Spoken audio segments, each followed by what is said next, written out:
welcome to Mrs.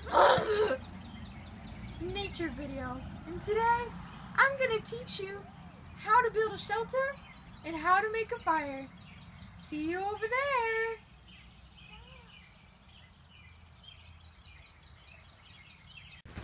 How to build a fire. Okay, so what you're gonna do is you're gonna go around over here and you're gonna look around for a few things and then, oh, how convenient that this is here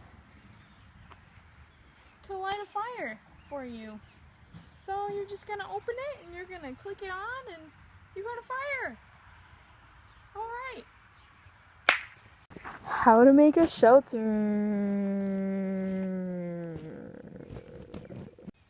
Okay, so this is how to make a shelter. You get 2 stools or tables, they have to be wooden, and then you place them on top of each other.